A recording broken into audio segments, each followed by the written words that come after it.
But I do want to start off, or at least tell everybody in the chat, Happy New Year, especially to Lindell. Happy New Year and Yeah. Merry Christmases and whatever other holidays, Hanukkahs and stuff you did. What's up, everybody, and welcome back to the Classic Quest podcast. It's your boy Holden, Stephan, Roy. Joining me today is, Chris Chrome, what up, guys? and we're talking about Freddie Foxxx Is Here, the Freddie Foxxx album. That's what we're talking about today. This is a Patreon request. Fine folk coming to this album review in the future. This Freddie Foxxx Is Here, Freddie Foxxx album review in the future. Understand that a guy named Lindell Williams, who will be in the comments, paid us to talk about this. This wasn't like we went out of our way. This is an agreement. I'm saying that because every time we do one of these reviews, the comments come through like, why did you choose You don't know shit. Why You did don't know shit. acknowledging that, bro? We're just saying it right off the jump so that you, person watching this in the future, understand that we know who we are and it is what it is. Let's effing go because we still excited to do this. This is the Classic Quest podcast. This is the show where we break down albums track by track, talking about our thoughts and opinions on every song. Are we good music critics? Probably not. Do you like this? You might. Let us know in the comments either way. Tell us your thoughts on the project. Just give us all that context when you sitting there being like, oh my gosh, they should know. Tell us, yo. In the comments, the whole world gets that benefit then. And if you S with what we do, patreon.com/behind that suit, come show the love. Help us hit the bigger picture and reach some next level stuffs. Alright, on that note, we do like to start our album reviews discussing our familiarity with the artist because we believe this is a little relationship that we're forming for the next hour or so. And Chris, why don't you tell us how much you knew about Freddie Foxxx coming into this project? Absolutely nothing. I mean, it's been a minute. We have not discussed or like even had any convos about doing album reviews. And then suddenly you were all just like, yeah, so Lindell has a request and we're gonna do this and get ready. Facts. And that was it. So Freddie Foxxx, I don't know, going in blind, gonna see what it is and how it goes. That's it. Facts. I know that it's Freddie Foxxx and or Bumpie Knuckles. That's what I learned from Wikipedia. I read stuff off the Wikipedia and I had no idea who this person was prior to doing this album. And that's part of why we do the quest, right? Because a lot of times you do not listen to 1989 projects with this lens of seriously like trying to digest the content in 2023.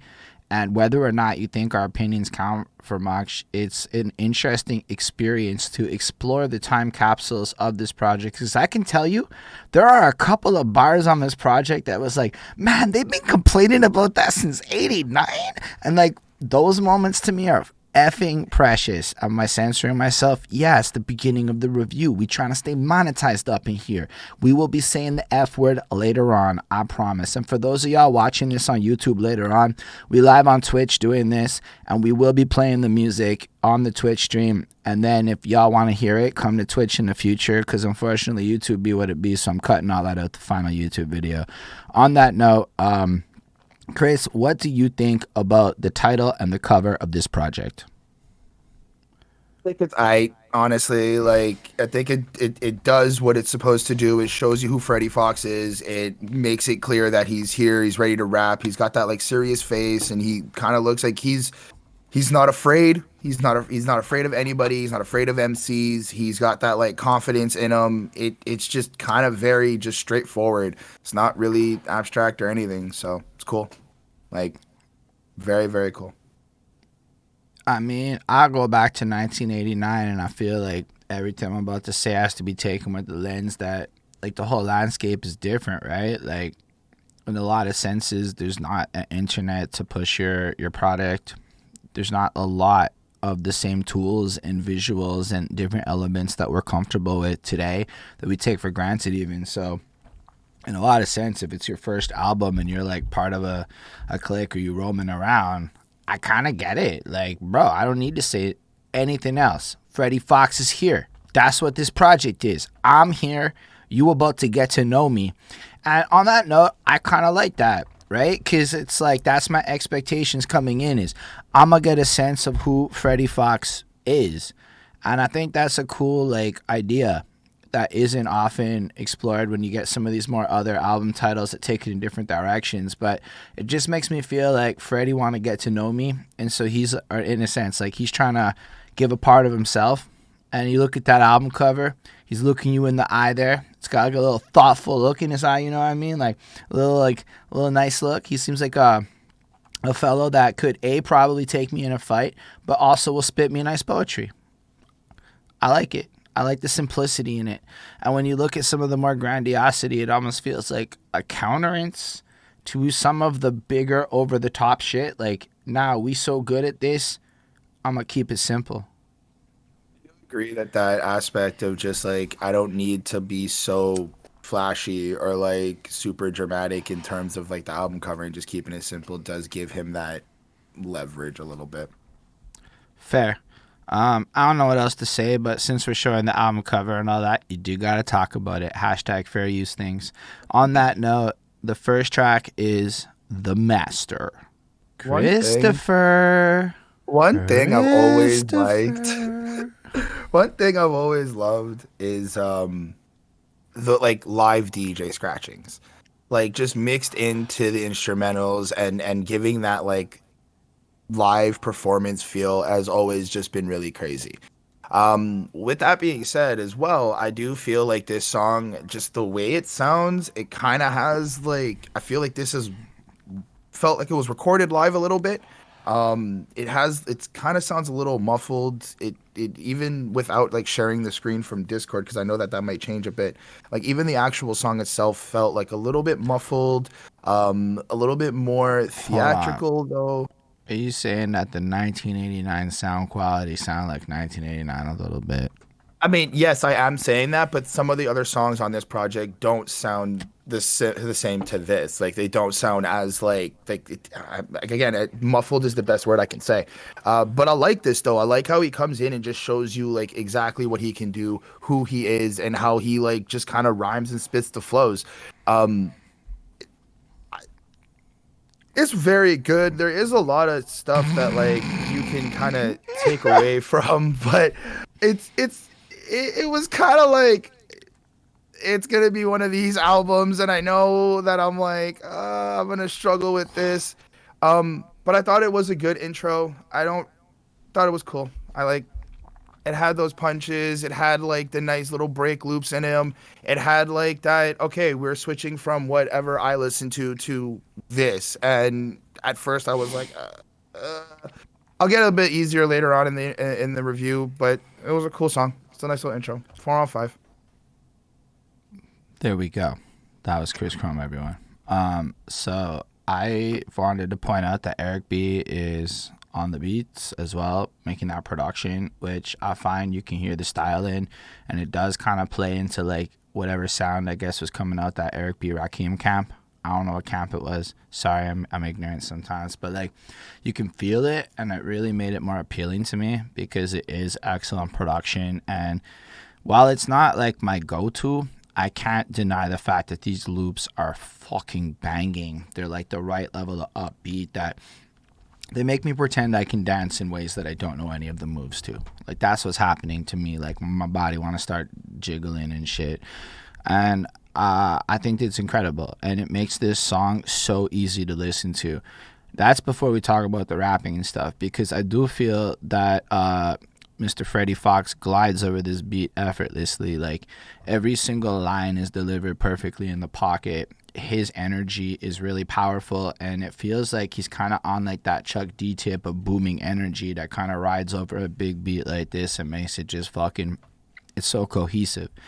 You may not be into it if you don't like 1989 sounding rap, because damn straight that's what we getting here is rapping about rapping. And it's done at the time when like this made sense though. Like you have to like remember that this shit isn't like where we are today, where people are trying to emulate this and it kind of feels like kind of weird. But this is like the beginning of this shit. This dude's just trying to be the best rapper he can be. Like he's catching Pokemon and shit, and he puts so much effort into sounding fucking nice on this track, and you hear it and it comes through. And there's some interesting, like, ideas. Like, at one point, he's kind of complaining that everybody's singing and shit and how it's, like, not cool. And I'm like, hold on, are they already complaining about melody and rap, or did they sing like Diana Ross, etc.? Now I don't know if that's like squealing or something because it could be slang, but I was like, is motherfucker like already mad at melody and rap all the way back then? Like this has just been the eternal debate because I don't know, right? It's not like I was in New York back then, fucking listening to this shit in the streets, hearing the debates. No, back in '89, I was fucking 2. Okay, I was 2. So, and this came out right before I turned 2. If this came out October 31st, I turned 2 3 days later. What? I wasn't even a thought. Nah, you was like half an egg and some sperm to be Not even. busted out. The idea of my existence wasn't even there yet. But like in this rhyme, you get the sense that he has class. You get the sense that he will fuck you right up if you cross him. He basically shows he raps good, and he drops like a lot of flows, right? It's a lengthier song, so if you're not into like 3-minute rap verses, it may not be your cup of tea. And I totally respect that. But like the writing's pretty good, actually. Like it's the kind of, and I don't mean that actually in a bad way, but like considering the kind of song it is, sometimes it feels really drowned out. But I just felt like, you know what? Like this is all right. And like a lot of it's really like safe for work, so to speak. Like, yeah, there's a couple of lines that might be a little pushing it, but this is really impressive to have so much descriptive like shit thrown into it and not really rely on cussing and still manage to come off like he will bang you out, take your girl, and still rap better than you. So for that, it's pretty good.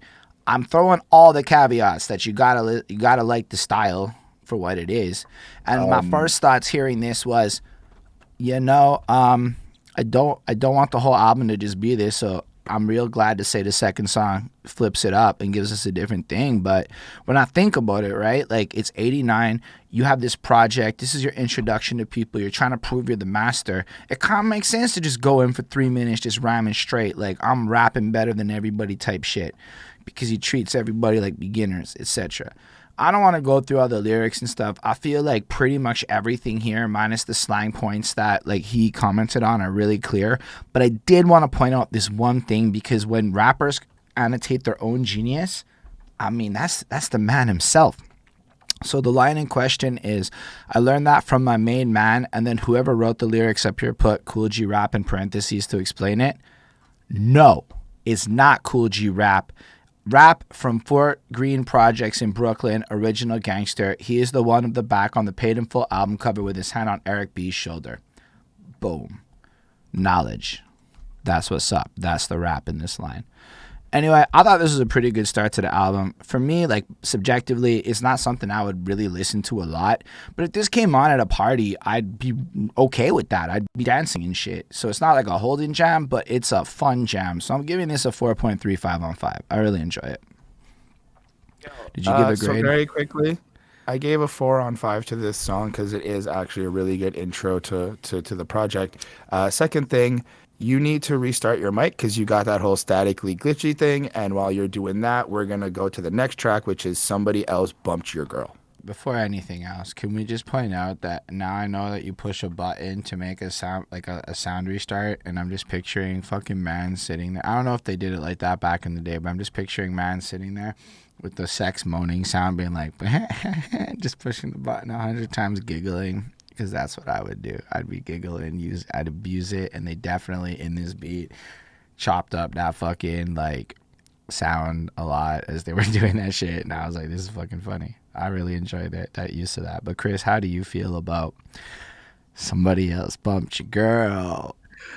I mean, so I'm really impressed with the storytelling aspect of this. He gave us like 3 different individual stories of how like people kind of dealt with the situation of somebody else bumping their girl. So that was cool. I did really like, I also write stories as well. So I thought that aspect was actually really, really dope. How many stories the rest do you of write it, though, that end like that, though, Chris? No, not like that. I'm just saying like the way I write music, I like to write music in like story fashion instead of just like insert verse, insert chorus, insert verse. It's like everything has like this linear start, middle, end type thing.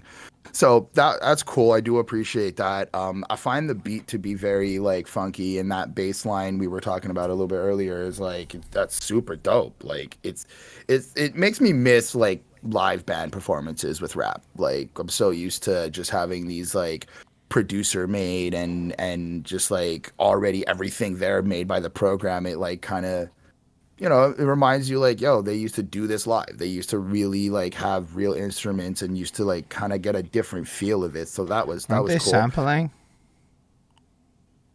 So I mean, I don't know. To me, it sounds real. To me, it sounds like more fucking authentic and like live sounding than it does like with the new shit nowadays.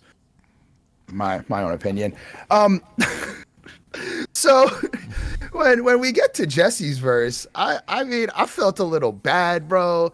Like Freddie met Jesse on the train, and then dude's all sad because his girl hasn't been home in 6 days, and like maybe this is just me, but I'm like, bro, 6 days, 6 days, and you're just like, oh, poor me. Like you Bro, you if didn't your think some girl shit was going on, man. I but he don't know. started with that. That's how he started. He said some shit's happened. My girl left and she didn't. He's like, I'm hurt. He's like, I'm sad because after 6 days, I still ain't heard of her. I don't know what's preposterous about that, Chris. That sounds Man, very realistic. I'm sitting here more like, bro, if I didn't hear shit from the third day, I'm sorry. I'm on. What the if he's field. been with I'm his going to girl the for like a field. long time? What if it's a significant thing? 6 days? 6 days, bro. Bro, how 6 cold are days, and you? you're like sitting here going like, please call me. Nah, man. Nah, man. But I mean, he to be fair, wasn't just staying at home. He's literally on his way uptown on the train, evidently out and about in his life, just having a sad moment, confiding in his buddy. And Chris over here is like, no, get over that shit. 6 days is too long to be pining for a girl. Yo, bro, like I get it. The first night, the second, but like by day 4, you're sitting here going like, "What's happening, fam? You know what's happening. You already. Are you know gonna what's tell me going you're on. not sad? So on day 6, I'm not allowed to be sad no by more. By day He 4, did a lot of praying, bro. He's doing what he can to cope with the emotions. He's trying to work through it actively. He actually doesn't sound like a guy sitting around being lazy about it. Oh man, I needed some laughter in this. Oh shit. That was something that stood out to me. The other thing also that stood out to me was for the third verse. However, you Again, do it's sound a between- little bit more like Freddie Foxx in his response. For the third verse, I felt like, did the third verse like inspire the third verse of Guilty Conscience? Like, maybe that's just my brain kind of like reaching for sure, but just the same type of way where like dude is all like finding his girl in bed with another man and then like caps them both or whatever. I was like, oh shit, I could see where maybe like Eminem and Dre pulled from Freddie Foxx in that inspiration of maybe building that. It was just something I was thinking of, but it was cool. Like it's actually a really cool song. I just think it's long.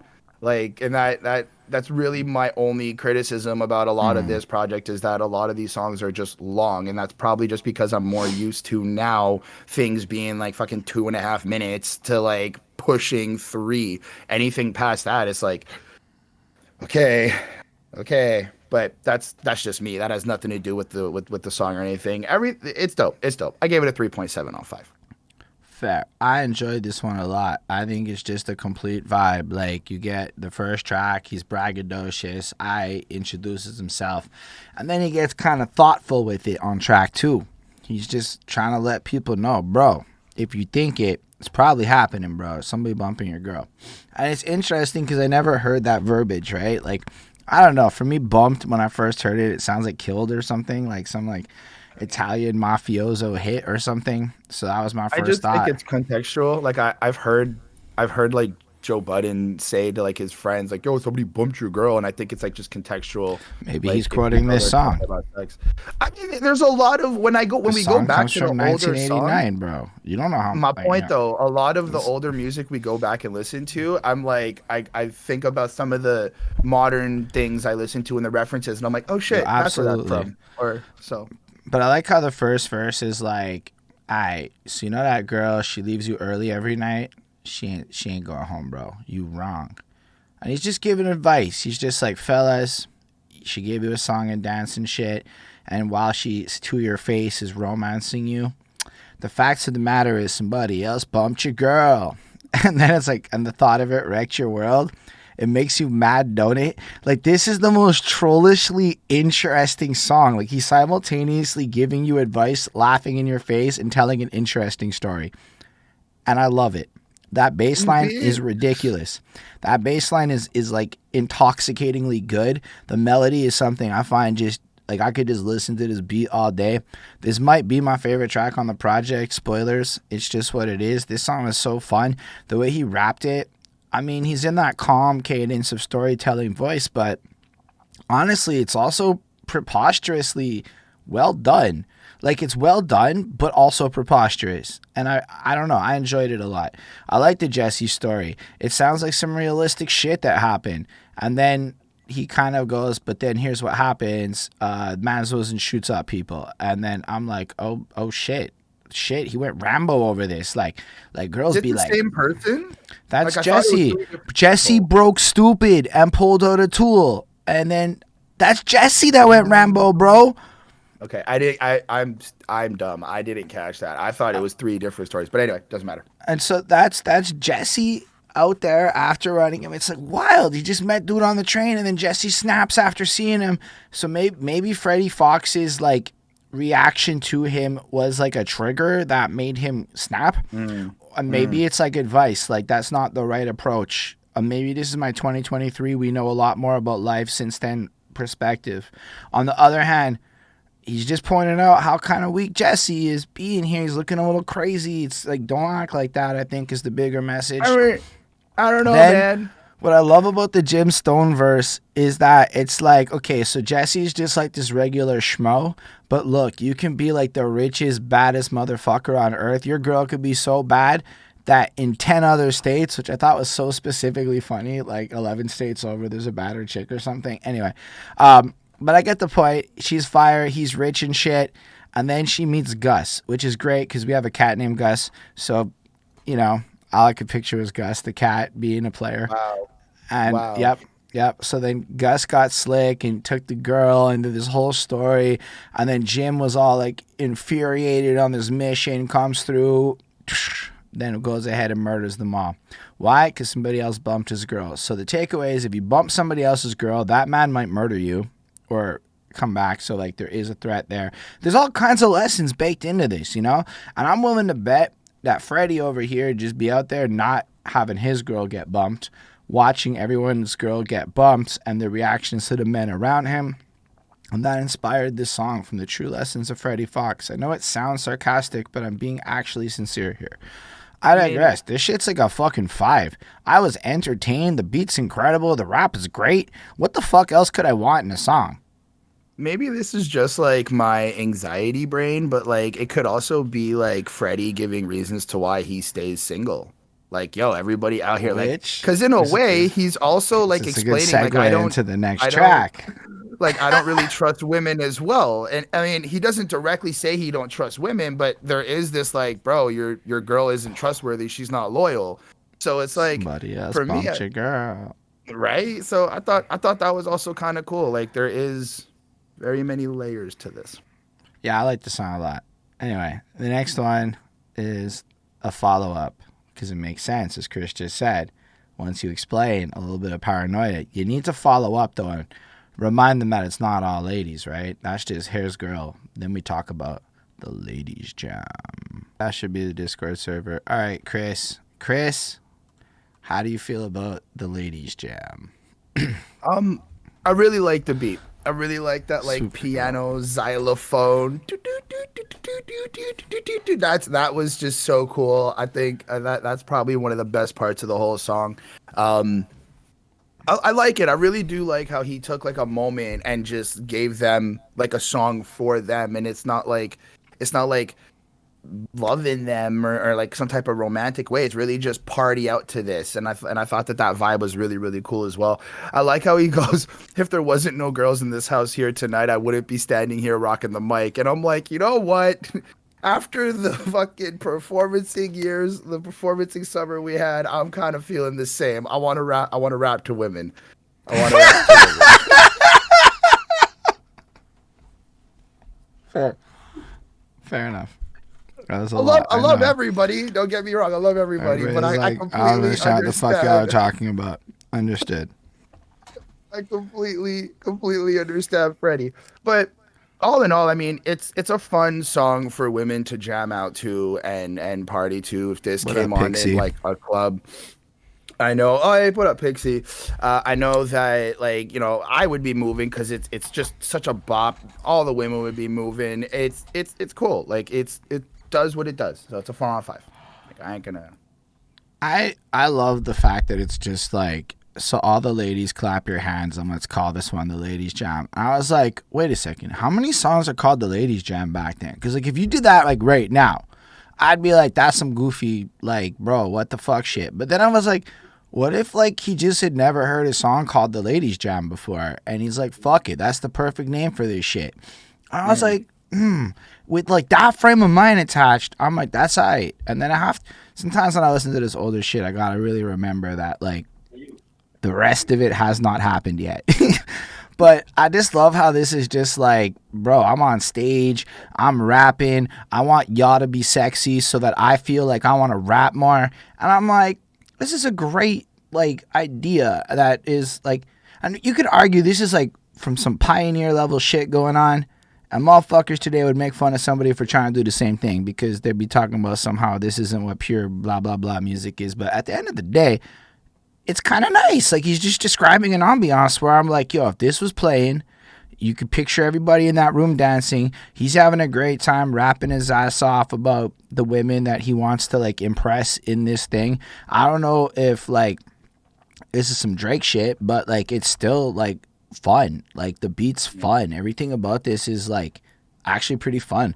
I was like, it took me a few listens to get into it because it's really not like a style I would jump on, but and like I said about the other one there, like I don't know if I throw this on my headphones, but if this shit came on at like one of them dance parties I've been going to lately, it would be like a fucking fun vibe, and I could see all the ladies in the place reacting at the appropriate times. Like this would be like fucking great, and I super enjoy how like the dingling in the beats that you like, the way it plays out at the end, and how like each of these beats gets like this little flair. It's not just like a loop. There's like a scratch or there's like a something at the end of it, which just adds a little bit to it. I don't have a lot to say about the fucking actual bars. They're again extremely straightforward, and they remind me of 1989, and it does everything it's supposed to do, but he sounds good doing it. So this one's like a 4.25 for me. It's enjoyable, but I can't imagine myself going out of my way to put this on. And that's all I'm going to say about that, so as to not waste your time as we move into Forever, because we all know I can go on forever. On that note, Chris, the ad break is done. Sorry about that, live people at twitch.tv/behind that suit. Chris, why don't you tell us your thoughts on the song Forever? So this one stood out, and it's very interesting how he, in a very good storytelling way, kind of expresses his love for this woman and a specific situation, I'm gonna say. Because the way I kind of took this song was like, he found this woman, he wants to treat her right, he wants to do everything, wants to give her diamonds and, spoil her and all this stuff. And it also kind of seems like, he believes like this woman is the right person for him, and it kind of seems like it's vice versa. Later on during the song, though, we kind of know, like, I think it's near the third verse, we noticed that, like, he kind of seems like she's being a little bit arrogant. She's kind of acting a little bit privileged, entitled, however you want to look at it, and like kind of just like expecting him to do all these things now and stuff like that. And he's kind of like, yo, this isn't what I wanted. This isn't the type of relationship I was looking for, type of stuff like that.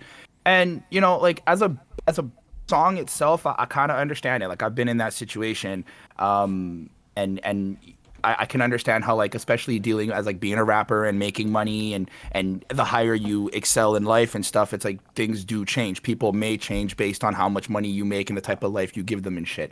But with that being said, and this is my main point of the whole of where I kind of got iffy with the song, it's like, but like as Freddie, you kind of did set that expectation for her though at a certain point. Like you did tell her you're gonna buy her like this. You did say that you were gonna like change her life and like fucking buy her diamonds and shit.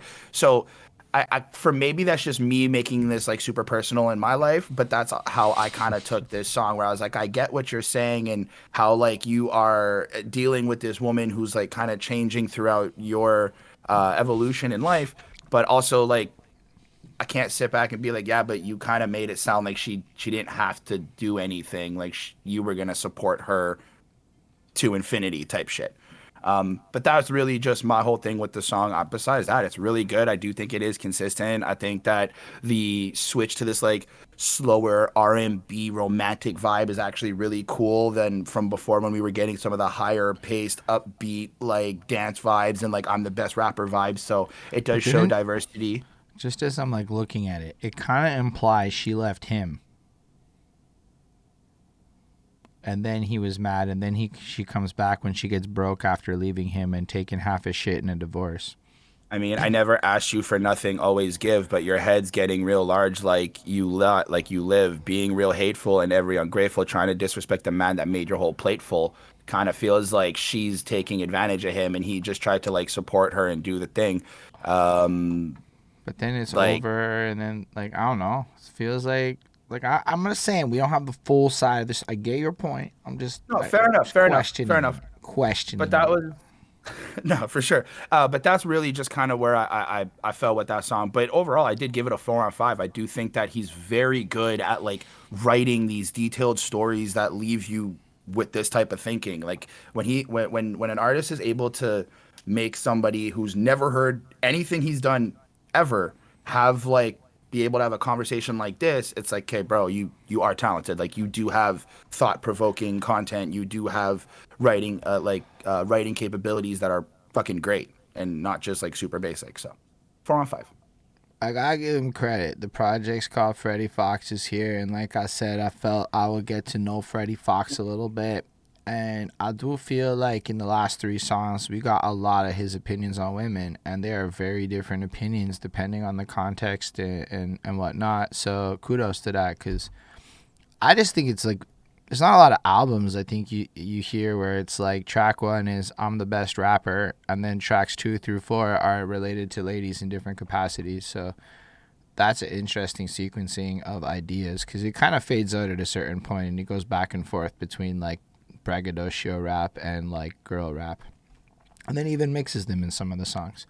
But I like this one in terms of the storytelling elements and the way he brings it forth. I find the beat more forgettable, as in I literally am having trouble remembering in this moment what I could say to describe it. So I guess this beat didn't stick with me as much. It's enjoyable to listen to, but I felt like Freddie's storytelling was more of a focus, whereas in the last few tracks, the beat arguably was like just stellar and had me really engaged.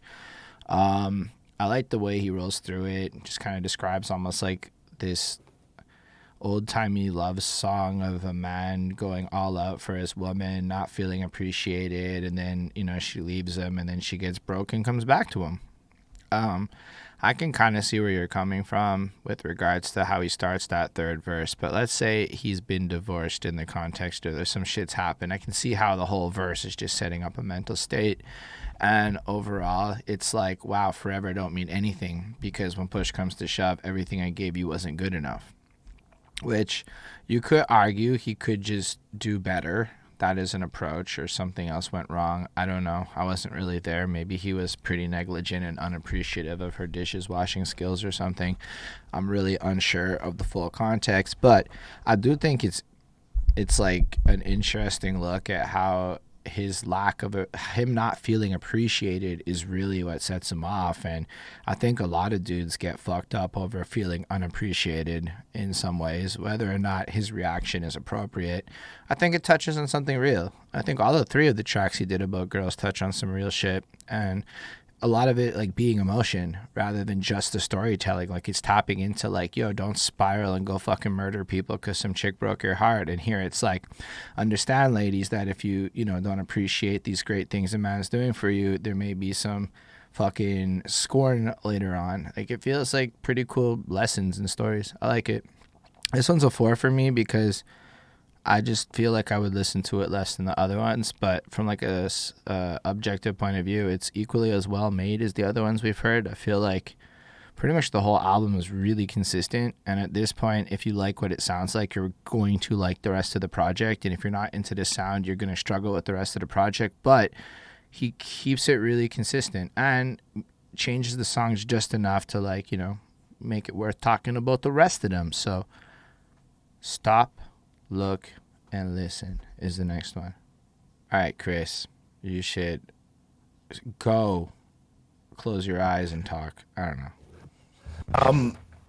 I mean, this is solid. I don't have much to say because it keeps the album going. It's cool, and the beat brings us back to that like high BPM party type, you know, type of fun feel vibe. What I did like though is the confidence that he has within himself to to do a call of action of stop, look, and listen to when I'm performing, to when I'm doing something, because I am gonna like change your life. I am gonna inspire you. I am gonna say things that are really, really dope or really, really cool that you may enjoy. And I like that type of, again, that type of bravado, that type of confidence where he knows he's so good, and he just knows he's one of the best rappers, that he can like command people's attention and then proceed to go and make it worth it. So I thought that was something that really does stand out, the way he like raps and flows on the track. So that's mostly it. I gave it a 4 on 5.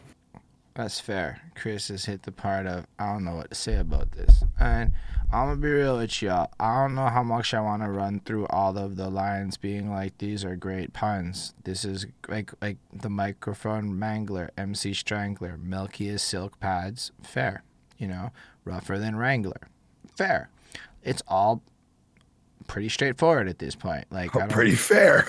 like, I don't know what to say about it, except that, like, I bet at the time this was all like fresh shit, where I'm assuming maybe other people hadn't said this, but as we know already, other rappers are trying to take the place and, you know, come out with rhymes that are less good than Freddie's rhymes.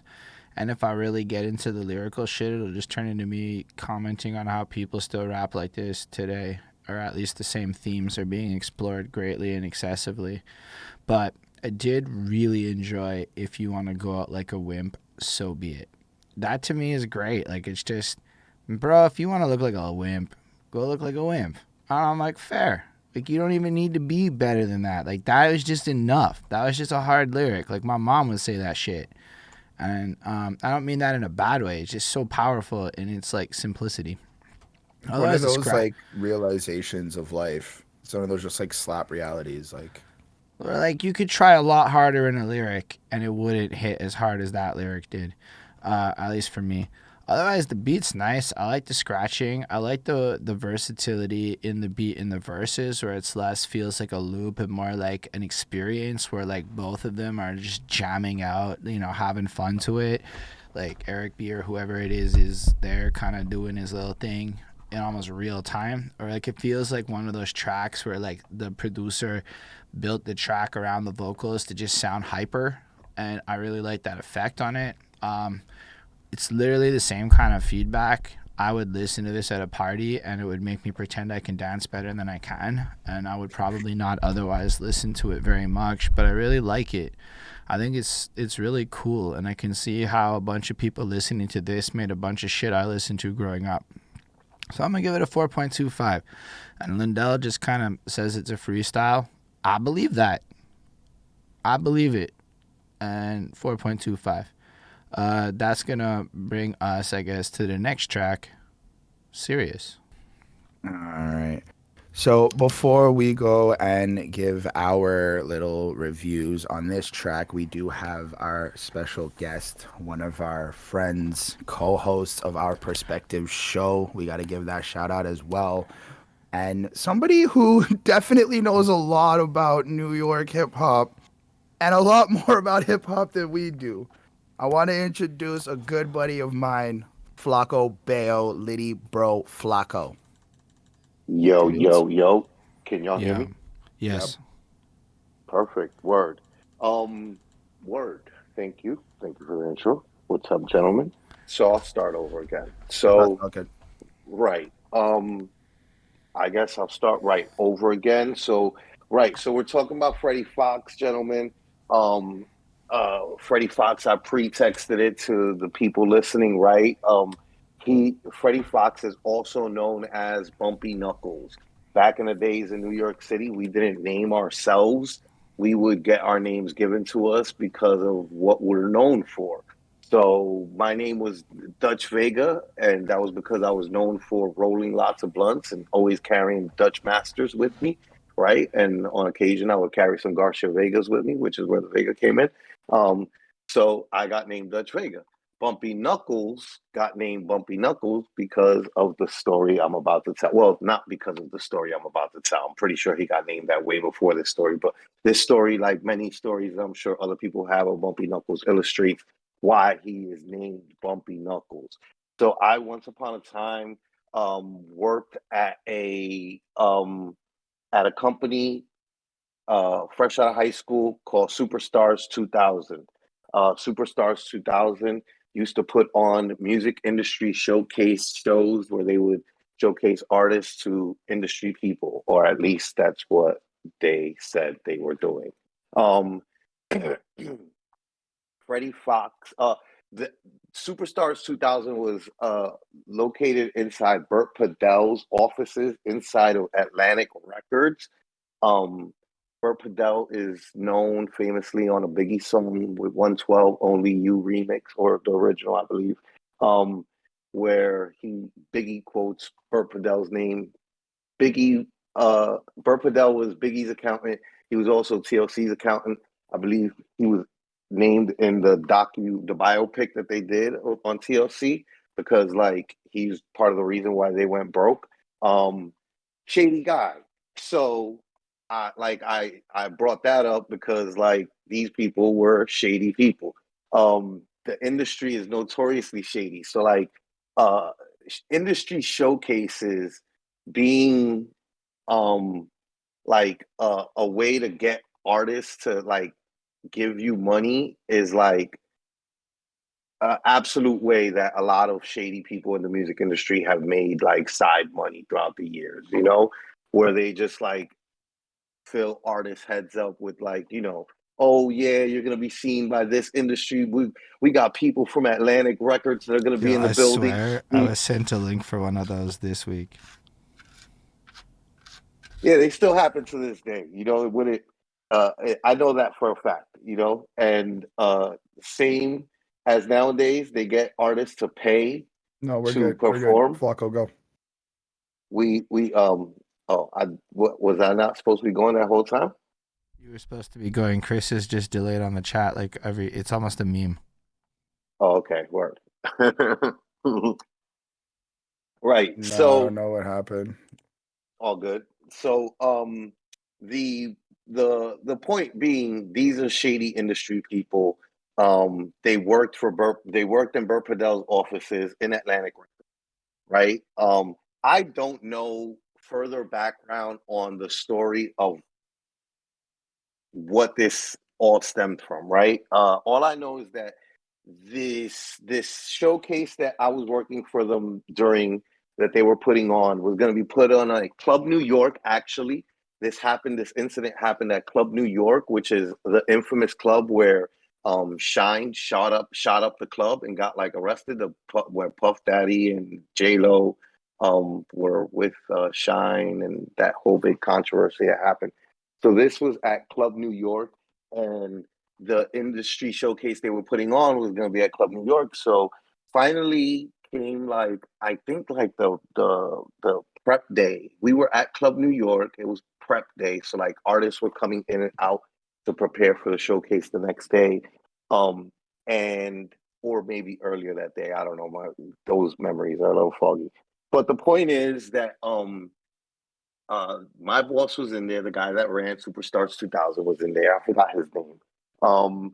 And Freddie Foxx comes in, and Freddie Foxx is a very imposing. Yo, he's a big dude. You know what I'm saying? He is a big dude, and it's not like a big dude that you're like, oh, he's a teddy bear. Nah, he's a big dude, and you're gonna know that he's a big dude. Everybody do. And so he comes in, And I don't know what this shit was over, but my boss got grabbed by the neck by Freddie Foxx and lifted off of his feet. Like, as in Freddie Bro. Foxx, Terminator grabbed the man by his neck. Terminator grabbed him by his neck and lifted him off his feet in the air because he was doing some shady shit. Also, Freddie Foxx has an album at around that time, I believe, called Industry Shakedown, where he he got tired of the demons of the industry doing the shady shit that they do, and he was known for running up on people that had done bad business with him and getting his money one way or another. I'm pretty sure because it was definitely looked like that type of like situation. It took all of the security in that club to get him to put him down, and they didn't like it was not like they put hands on Freddie like that. It was like a persistent begging, a persistent begging, and trying to get him to lower his arm and let the man down, and he did. And that's the story. That's the end of that. That's the one interaction that I had with Freddie Foxx in person. They didn't do nothing to me. I wasn't, responsible for any foul shit. It was the guy that I was working for that was doing some foul shit, clearly. But I remember thinking to myself, man, this this this is somebody who is definitely living up to who he is. And back then, I had already came to notice working in the music industry that a vast majority of the artists that existed in the music industry weren't necessarily everything that they like portrayed themselves to be on record. But Freddie Foxx was definitely everything he portrayed himself to be on record. Or shouts to Freddie Foxx, aka Bumpie Knuckles. Shout out Freddie Foxx. And then Lindell says, "That sounds about right, Flacco. That was Fred." Yep, that's that. I mean, it's interesting. It's interesting to see how, like, even back then, it was still like who's real and who's not real, and this like discussion of authenticity, and to have that like And call it a cosign of your experience. It's like shit. Some things change in the industry or in the scene, and then some things kind of still remain the same. Yeah. I don't know how Nah, I many people mean, are doing as much shakedown shit though. Not like yeah, shakedown. It's more like Freddie is like, fuck with me and I'll knock your shit. And then, Flacco goes to explain how this is really real. And then, as he also explained, it's like he was also noticing there's other people in the industry that are like, fuck with me and I'll rock your shit. But really, they're not really like that. They're not really like gangsters or like strong people or something like that. So for me, that kind of stood out and just was like, oh, that's interesting how like this idea of pretending to be somebody else in hip hop has always been around. Maybe I'm not expressing it properly, but that's like the simplest way I can like nah, definitely. explain that. That's always been a situation is who's real, who's keeping it real, who's not, who's actually who they say that they are, and who's not. Which is really, um, for as like ignorant as it might seem to a lot of people, it's also one of those situations where like, well, I mean, why would you portray yourself to be something that you're not anyway? Like so like for the people who are like, oh, you should just let fake people exist and be who they want to be. Yeah, not no doubt they should feel free to be whatever characters they want to be, but also, you know, you could just be real with people, right? Like, Facts. I think that we live in an era where like that's more appreciated nowadays. Well, I think the So problem with that is that a lot of people's real is boring. And this is something I believe that there's mm-hmm. like people want to be authentic, but then like you also have to be interesting. And that's where like other people go out there and do some wild shit and create a life for themselves where their rhymes come out a certain way. But sometimes people's authenticity is mad the same. Like everybody's authenticity produces the same music. Yeah. I mean, listen, it's not a guarantee that your authenticity is going to produce good music. You know what I mean? There's plenty of guys that like are real and they do shoot guns and they are you know, putting in work and whatnot, but like they're not making great music. And then there's guys who are like fake as shit and they make fucking fantastic, amazing music, you know? So Facts. I do think that in terms of being authentic, it's like if you go and make a certain genre or a certain type of music that you're not authentically living or doing, how do you authentically deal with those consequences? You know what I you mean? don't. Like you can Hmm. be that character, you can pretend to be Mr. King shit, but that also comes with everyone else on the block who thinks they're Mr. King shit too.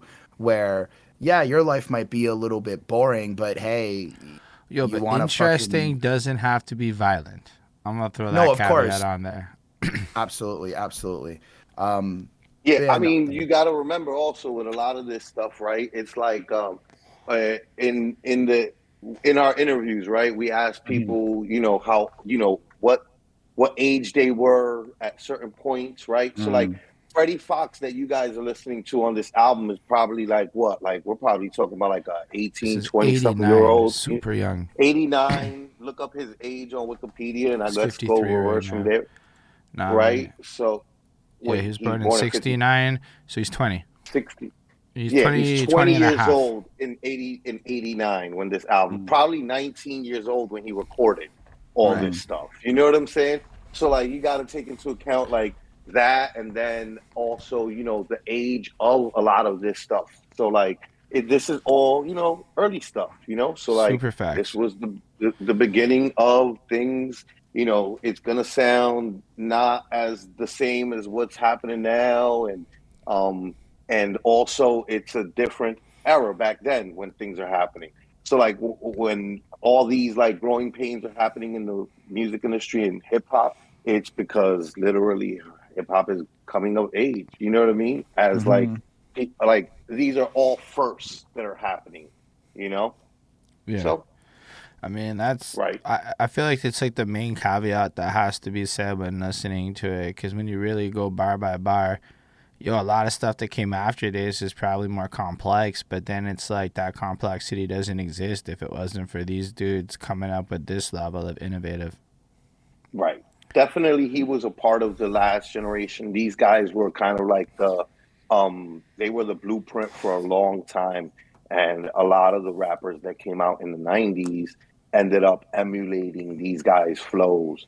So like where Freddie Fox is like he's a contemporary with Rakim and with Cool G Rap and Big Daddy Kane and these guys. And those guys later on, right? Like so like Big Pun wouldn't sound like Big Pun sounded if it wasn't for Cool G Rap. And Jay-Z wouldn't have sounded like how he sounded if it wasn't for Jazzo and Kane and so on and so forth. There's wild other examples like that. But Nas wouldn't have sounded how Nas sounded if it wasn't for Rakim and G Rap. There, you know, there was like meldings, but like all those 90s guys all kind of got their sound and their flow from a guy in the 80s that was like the predecessor. So like this generation of guys definitely like set a bar that like maintained for quite some time. It wasn't until like the mumble rap type flows and like singing on record came along that like you're essentially creating a new flow. Um, Up until that point, everything was pretty much just emulating and imitating the flows of the 80s. Yeah. Yeah, All which right. to be fair, like just to full circle all of this back to the review, he does actually make a lot of references to people biting his flows, and a little bit later There's on, even a mumble rapper bar yeah, and from '89 I wanted to bring this topic up a little bit later on one of the tracks, because but we're it's like going to on that truck, but it's right, still but it relevant is now. interesting how like back then the idea of like biting bars was taken to the level of like yo we have to fight because I like Yeah, thought about violence. this, I created it, right? And now it's like I know people still nowadays still kind of live by that, but it's interesting how like we've changed Do into they? well like Nah, people I agree. There's both, right? Like people do Mhm, still get offended, which is what mhm, Chris is saying. Hmm. But I, but you're right. Holden, I doubt that there's as many people who are like necessarily ready to fight. Also, it's because a lot of this stuff is happening online. So like Facts. there might be a guy in fucking Detroit biting what I'm doing. You know what I mean? I remember there was some kids that tried to name themselves Dutch Vega.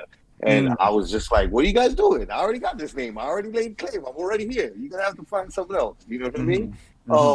So but like they weren't anywhere. They were like in Houston, I believe. You know what I mean? Like so it's just like, well, I'm not gonna fight. Like, how am I even gonna get to fight them? You know what I'm saying? Facts, Like facts, with me Plus, being all bringing up way in the New cell York, like, phones as well. Now there's cameras everywhere, so people probably less willing to fight. Well, to be fair, I wasn't really talking about like violence. It was more just the idea of like, I think biting bars back then when hip hop was like starting and still developing, it was more of a thing because like everyone was trying to be the best. But now in like 2023, it's like there's a lot of lines that it sounds like you're biting, but it's more just like there's only so many variations to say certain thing. Like something as simple as like smoking weed, how many variations in a rap song can you say I smoke weed? You know what I mean? Like at one point are Yo, you when really motherfuckers biting someone's actually do line? come Or up with like, weed bars I've never heard before, it's like, man, that's which is why I so I'm not mean, gonna you try to have say to impressive. reference. you're essentially got to be creating new slang for Yeah, bud to, you know what I mean? That's all it yeah. is when because what you're saying is essentially there's been so many years of people calling it weed, calling it bud, calling it marijuana, calling Or it whatever like we know it Bone as. Thugs You has like already 15 heard weed every songs. different, and you feel like you already heard every variation of every weed bar until some guy comes along and calls it gas for the first time, or you know what I Mm, mean? Calls, mm, maybe names. Nowadays, it's people like naming strains instead of like just, mm. But even but to yeah, that end, there's only so many ways you can tell me about how you got high on a song. right. But that's Fair fair. enough.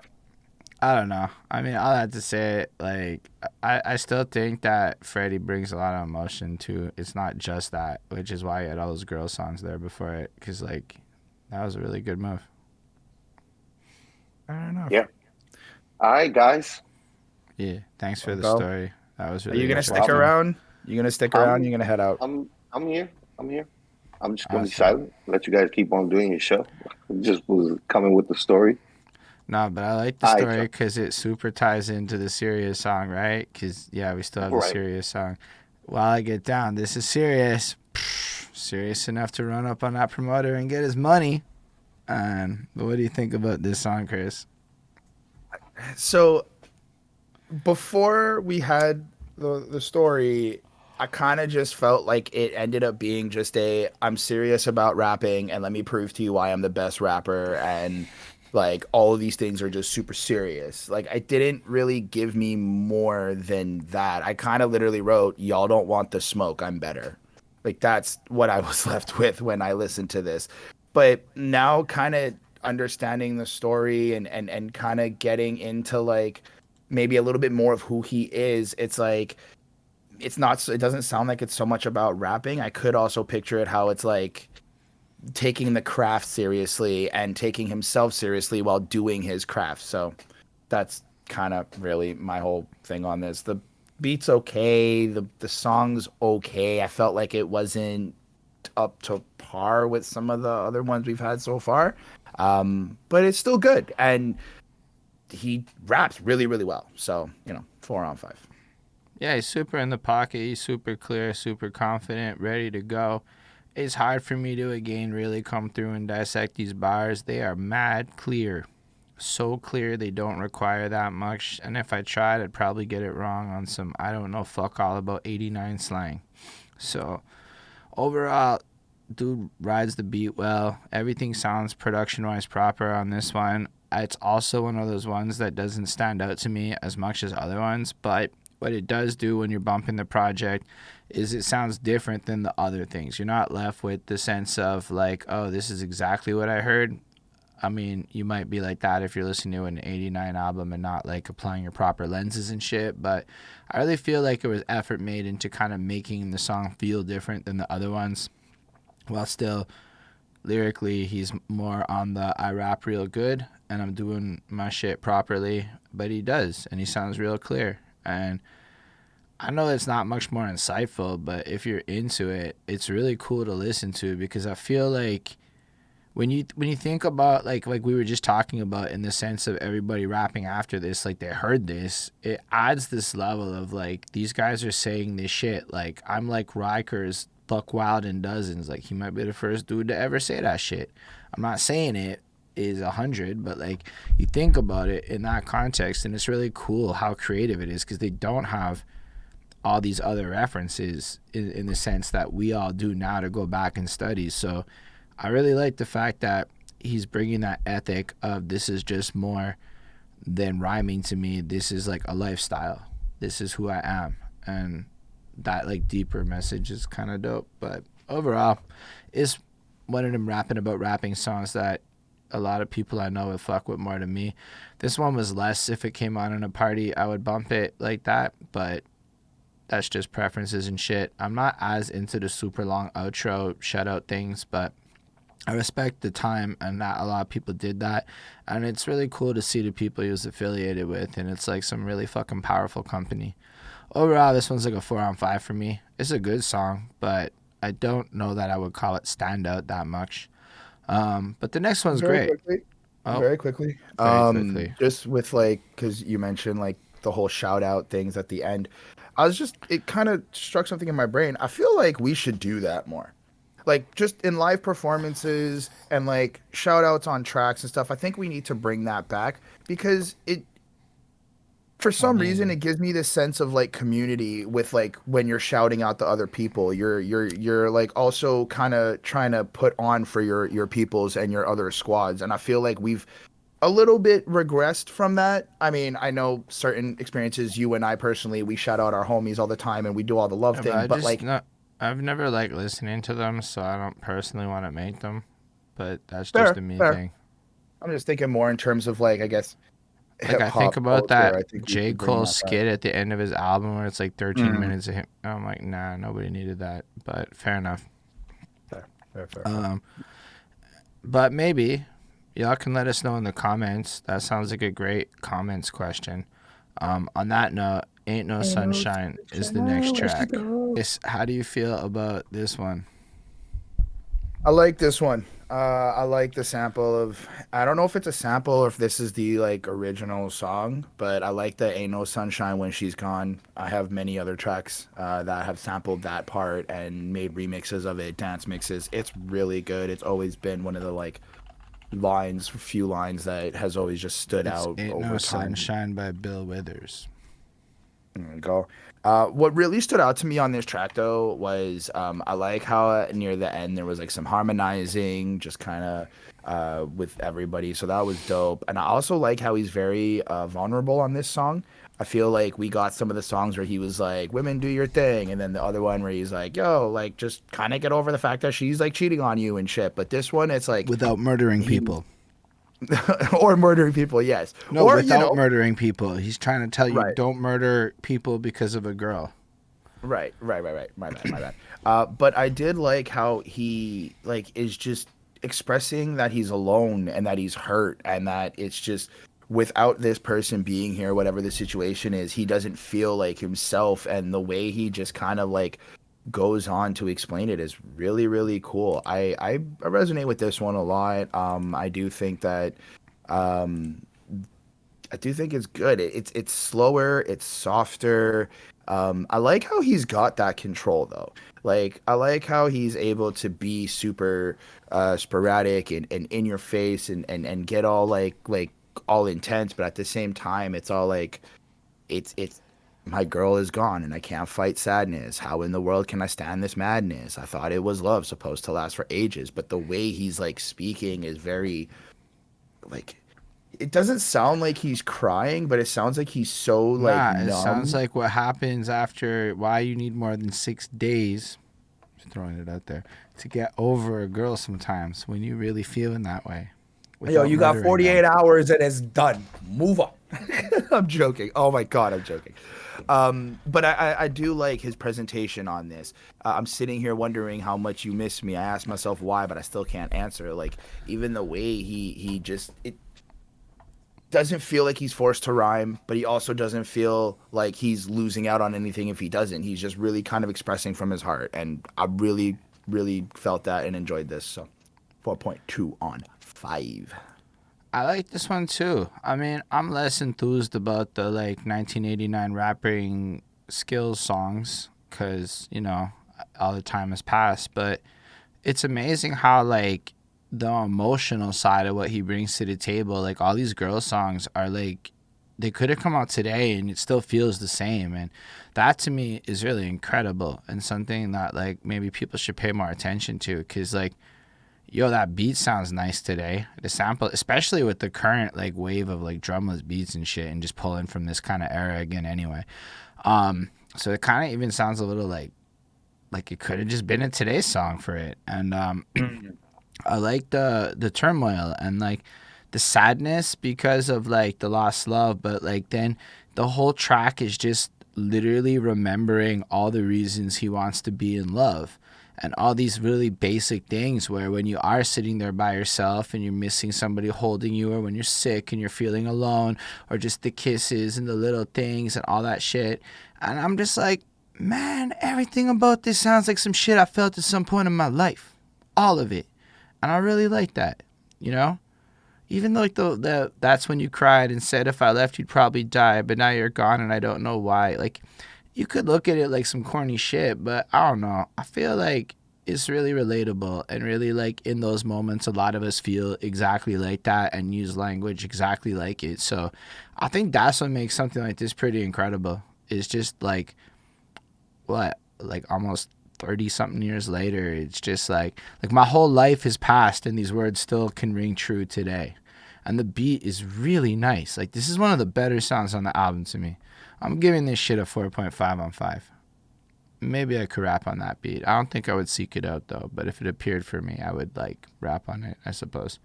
I've always wanted to use that like "Ain't No Sunshine When She's Gone" part. I always wanted to use that in one of my songs.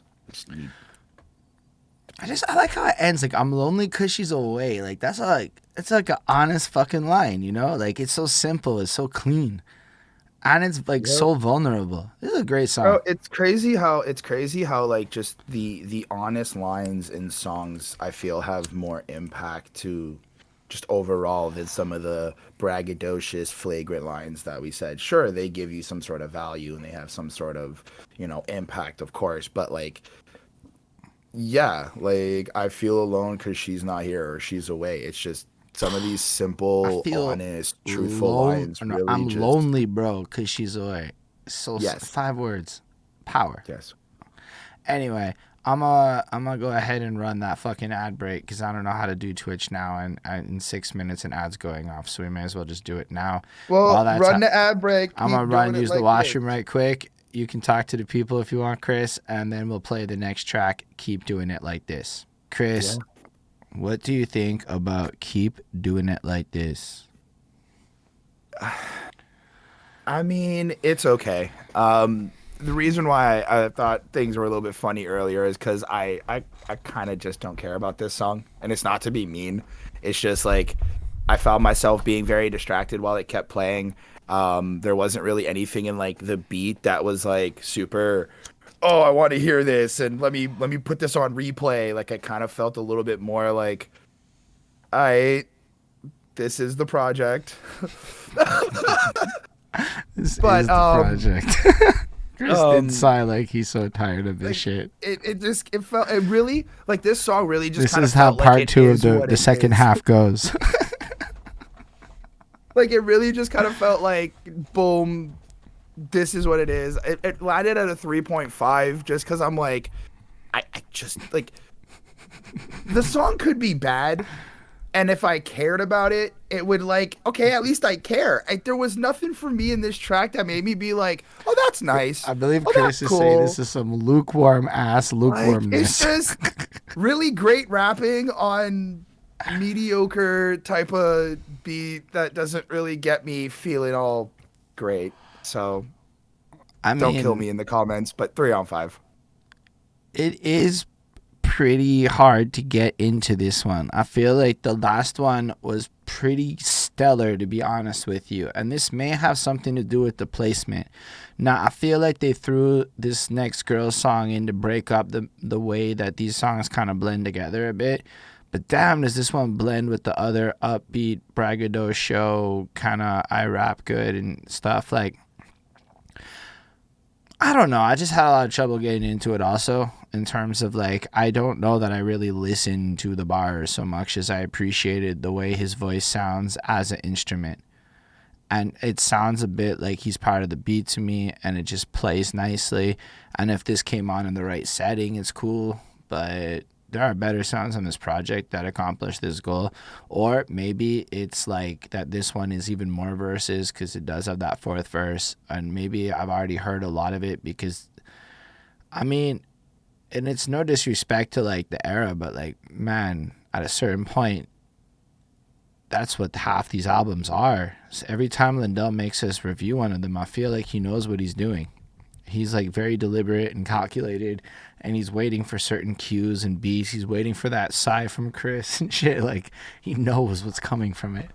But it is a well-made song, and I don't want to like be mean to it, but I agree with Chris. I don't remember a lot of it. It's not sticking in my head is, I guess, the best thing. Even with the lyrics here in front of me, it's like, fair. It's not noteworthy. And he didn't keep doing it like this because he has good ones. So, yeah, this one's like, I guess a 3.75. I'm trying to be more honest with my grades and not give everything 5s this time around. 3 on 5. You gave it 3.7. We're basically the same. It's okay. It's like, it's just that I don't remember it that well. I've heard it now 4 or 5 times. In case there's any question, I listened to this project like 3 to 4 times before we did this review where, I did, and I don't remember it that well. I do remember Busted, though. That one I have memories of. Just keep doing it like this, kind of blended a bit. I digress. Let's talk about Busted. All right, Chris, are you still tired of that shit? I mean, the beat itself is cool. I agree with you. I do like the spacey vibe to it. I like how he starts off with the anywhere in the galaxy and he keeps that like atmosphere going through it. The effects on your Busted and like the sound effects that kind of are layered through the track is also really cool as well. But again, it's another like don't bite my bars or else we're gonna have to like really settle this type song.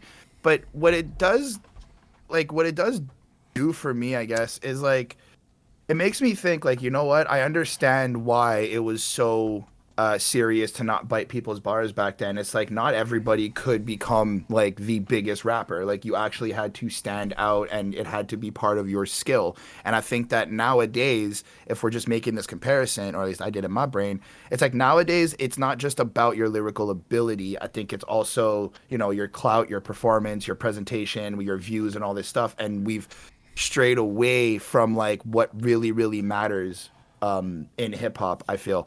So like that's kind of what this song reminds me of like why he's so consistent on this like don't sound like flow like me, be inspired, sure, like I am pioneering this type of rap flow, but like don't be copying my lines, don't be biting my bars, like try to be, authentic and genuine with what you're saying or like original with what you're saying.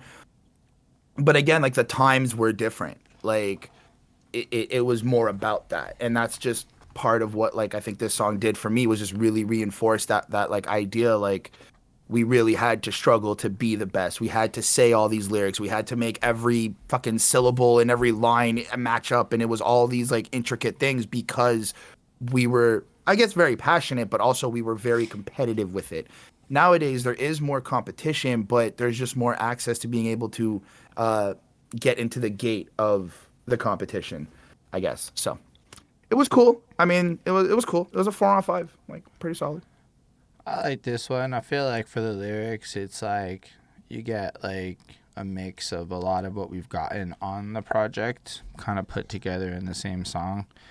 It feels like we didn't get a lot new. Not to like be I don't know. It's just kind of how it is at a certain point in the album. Like it's like there are two kinds of songs on this project. There are the girl songs, and then there are the I rap good songs. And this definitely falls into the I rap good songs. But I do feel there's a bit of a sense if you can picture him at like the side of the stage trying to perform with people there, kind of being fake in his face and things like that. And maybe I just been out there and I seen some things where I can put myself into that moment of being at the side of the stage and seeing the attitudes and things that you encounter, because I'm pretty sure the attitudes he's encountering in 89 are not that different than the attitudes you're going to encounter in 2023. To be honest with you, people don't change that much over time.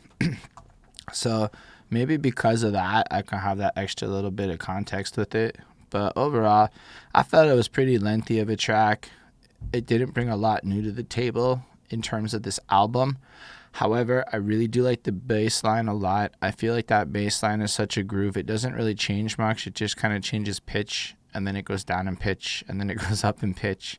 And I just really liked it. And I just mostly listened to the bass line as I went through this song. I like the kind of eerie sci-fi effects that kick in later on. I think it's around the third verse. And there was like points where you could feel them playing with like the ad-libs and extra lines of like adding some effects that would probably go on to inspire people. Like, yo, did you hear how he moved his voice left and right and shit? Like, I can just picture these conversations being had by people being real stoned with their like record players and shit back in the day. I'm not sure how cool it was to do that back then, to be real with y'all. Maybe that was just a regular thing. But just listening to it, I was like noticing little stuff like that on this track that didn't feel like it appeared on other ones. So maybe it's because it's spacey theme. They tried some of that, but it was really nice. I'm going to give it a 4 on 5. It's good. Let's talk about Make 'Em Feel It. All right, Chris, how is your energy levels? Are you feeling it? Yeah, this song was also really cool. I like the energy with it. I like the vibe. I do think it is still consistent with what we've been getting, but there's like this, like again, another like type of call to action, I feel, but not to like fans or stuff, but more to artists, and like kind of letting them know like, yo, you really got to make people feel your music. You really got to like go out there and do like what it takes to make people fuck with you, make people, you know, like what you're doing and feel the music. And I like how he uses the instrumentals and he uses that like dance type of beat to get people moving and feeling what he's saying, but then he also layers his like, you know, I'm better than you bars and I'm a better rapper and I'll like knock out MCs and I'll make them feel the pain because I'm better than them and shit. And he kind of layers all these different things of like feeling emotions and feeling things within the song, which I thought was super cool. But it was really more like, yeah, like make the audience, make, as an artist, you have to make people feel what it is you're saying and what it is you're trying to present to them. And if you can't do that, then you essentially just got to get better at doing that. That's my own opinion. Like that's part of what makes music so great, is making people feel something with it and not just letting them feel bland about it. That's how I took it. Was it completely off from what he may have said throughout the bars? Probably, but I think it's more just like an overall message he may have been trying to say. That's kind of how I took is I'm a good rapper. I mean, at one point at the end of the track, he quite literally is like, bro, if you rap good, if you can kick the right rhyme, you can get up and walk. But if you don't, you'll be a pitiful sight, you know? And it kind of is implying like, rap good or I'll beat the shit out of you, is what I took from that. Fair enough. Which, again, I think still also at the time, right? That's what the mentality was. Like, you have to rap good. It's not like just melody singing and like doing all these theatrical stuff. It's like, yo, where are your bars? Where are your 16s? Where are your punchlines? Where are your flows, your metaphors? Bro, these guys was not writing 16s yet. They was just writing until they were finished writing. I yes, as we could see. But like it's cool. It's cool to like see that there is that passion of like, where is your art, where does your artistry lie, where does your priority in this rap career or this rap thing, this passion that we all love, like where do you stand in it? So I thought that was dope. I actually gave this a 4 on 5. Like it's pretty solid. It does kind of and I wrote it here, is like, what can a rapper do to be leaving their mark on the audience with their music and their things that they do? And I felt like this song does leave that mark to kind of make you feel it. I'll be real. I did not feel as enthused about this one. The beat didn't resonate with me as much. Overall, I felt the slow rap is nice, but at this point, the content is like a little bit what we've gotten. However, there were some lines here and there on this track that made me think. Like, I'm hearing pros on the third LP sounding like a bunch of schoolyard MCs, and just the idea that, like, since time, motherfuckers are coming through making fun of them vets that ain't really doing it as good as the youth come through and be like, nah, B, your shit's whack. We doing it better now.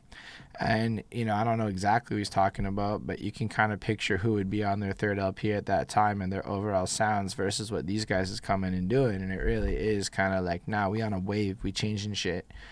And it does just kind of feel like he's here intimidating rappers, doing his thing, rapping real good.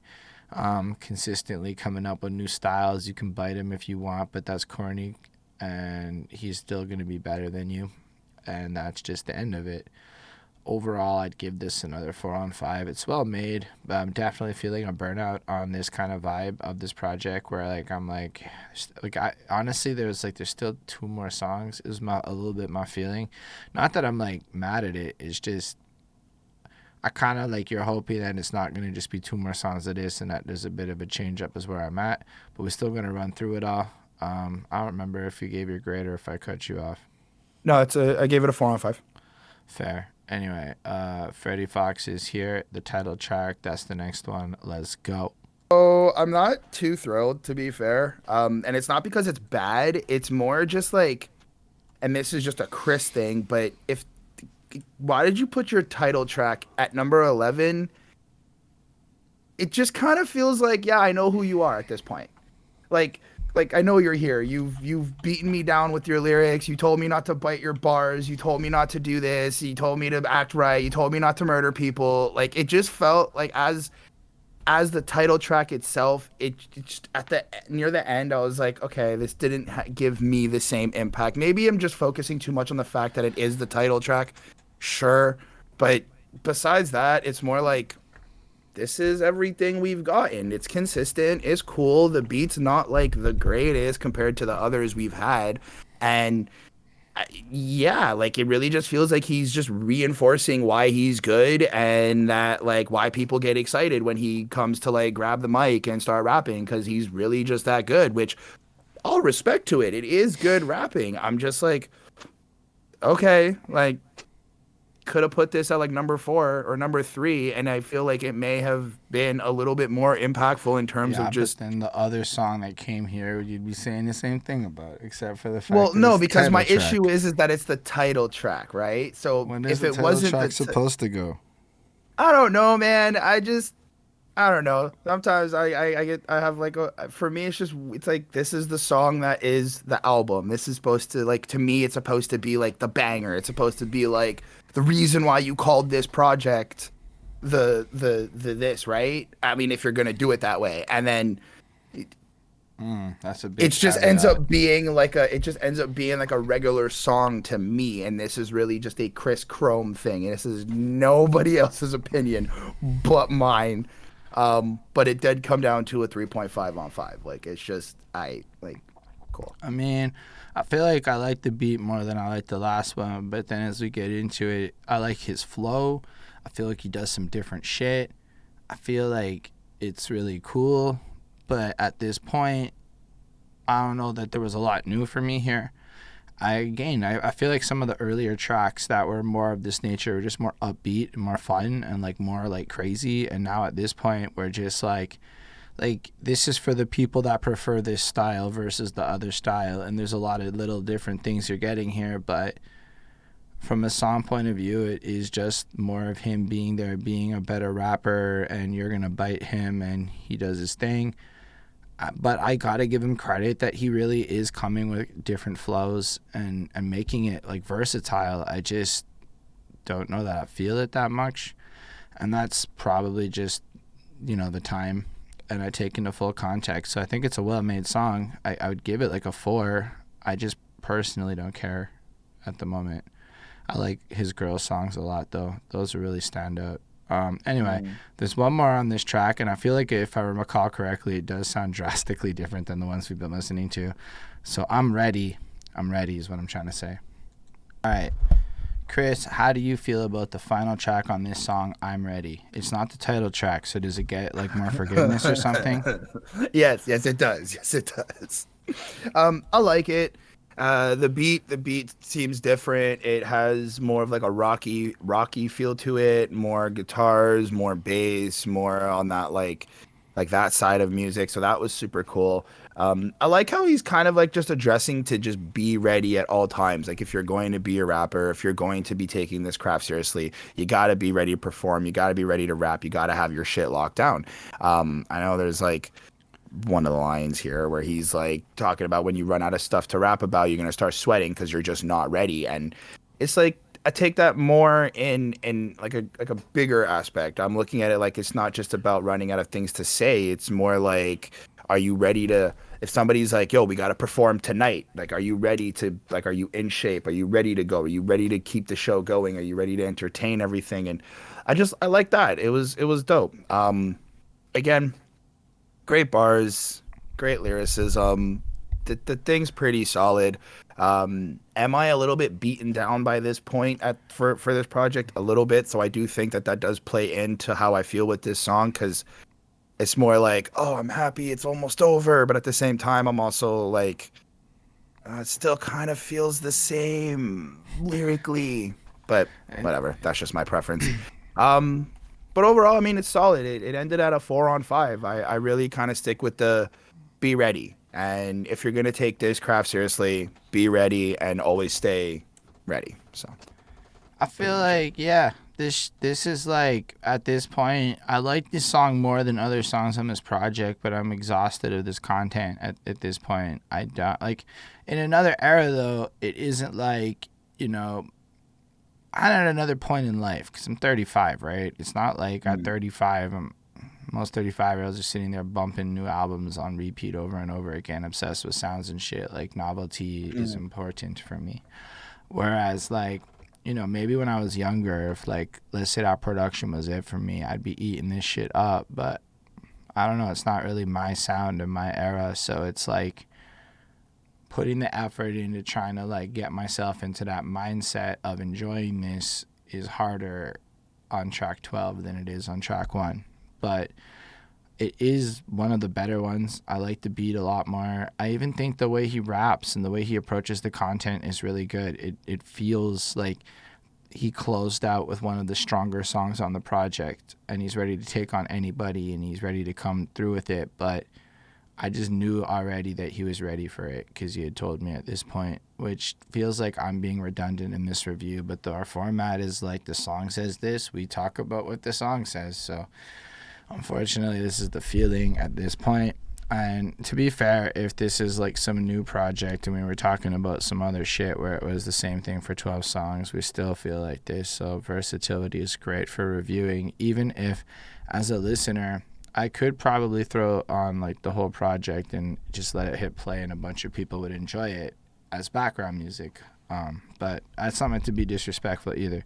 So I give this song like a 4 on 5, but like the idea of a music as background music being enjoyable to have conversations over and shit is like actually really good, because it means that music is enjoyable enough to have there and you like it and you go about your night and stuff and you don't even maybe notice it, but that's because it so seamlessly fits into your vibe as part of the ambiance. And I feel like this project brings a lot of that ambiance for like, well, an old school vibe, because it's 2023 and it could serve its purpose really well. And a lot of these tracks, if thrown on at the right party, would be like super fucking bops. So I think that's part of it, right? Like, because you just with what you're saying nowadays, when we go out to the shows and stuff and we're having like our conversations with our people, the music that's in the background is essentially just the music we listen to on today's radio, or like of this era, whether it be like whatever, the Little Uzis, the Peeps, the fucking 21 Savages, the Drakes. It's like, as much as the sound sonically is different, it still kind of does have that, oh, this is good enough so that I'm not like being taken out of my vibe. Like it still helps me be, like you were saying, in that vibe. It Yeah. keeps me in the surrounding atmosphere that I'm at. So It's just also stuff that people that I listen to built on. So it's like going back to yeah, like my parents' era a bit more. And I mean, like I said, I was 2 when this album came out, so it is kind of what it is on that front. But I think the project's good. I would give it like a 4 on 5. Like it really has like half the album I think is like really good to listen to today, and the other half the album made me feel like this is a lot. So that's pretty good. All things considered, if half your album sounds pretty fucking blessed in 2023, that's like a huge ass fucking win in my opinion. What do you think about the project as a whole, Chris? I mean, as a whole project, I think it is consistent. I think he does prove to you why he's a better rapper than you, and does a really good job at like just being true to himself and what he's trying to portray. All things considered, though, I am still a 29-year-old listening to this fucking project. It's not really my vibe. It's not really Fair. my cup of tea. So take my grade with knowing that I calculated the math and I got up to 3.86 on 5. Don't Fair know if enough. that's a good or a bad rating. It is an overall good project in terms of like technicalities and pockets of rapping and productions and the different like just the different grade effects and the stuff like that. But again, I'm 29 listening to an 89 album. Like Chris I'm is a like, little I'm a little like you I'm know. doing my I best, don't know. Lindell. This is for you. This is just for Lindell. That's what Chris is trying to say there. Yeah, Um, all love, all love. So yeah, that's the end of this review. Thanks to everybody for watching. Thanks to Flacko for popping on and giving us a whole extra anecdote to add flavor to this review. I appreciate all of you. If you're still watching this and you watched the whole thing and you're here with this part, you a real one. I would love to see you in the comments saying what's up is all I'm trying to say. Subscribe and like and bell thing and all the other stuff YouTubers ask for, and patreon.com/behind that suit if you want to help finance all the greatness in life and choose albums we can review. And then yeah, if you want to hit up the Discord, there should be a link in description on the in the YouTube videos. You can come hang out in the community and we can grow and prosper our knowledge together as we listen to all kinds of different music of different eras of different peoples and all that stuff. Thanks, Chris. You can tweet him at ChrisChrome93. Literally one person ever has tweeted him in 6 years, so we just keep saying it. Just for the dream, bro. Just for the dream. No worries, Lindell. No worries, Lindell. I trust you. I You'll mean, find I feel something. like low-key, Lindell really enjoys the idea of making us go through this process together. He enjoys it. That's what I'm trying to say. Anyway, Listen, I'll be fair. I'll be fair. If it's not for Lindell giving me these albums to review, the likelihood of me going to 89 not is, happening. you know It's what for I our mean? Like, education. And so it's sometimes it's cool. You got to talk to 9 because of Lindell. So there you go. facts, which I gotta hit him up again and try to get You him do on got to track. hit him up again. But on that note, everybody, we totally appreciate you being here with us today. Thank you so much for everything. Live long and prosper, everyone. And I'm going to start the raid.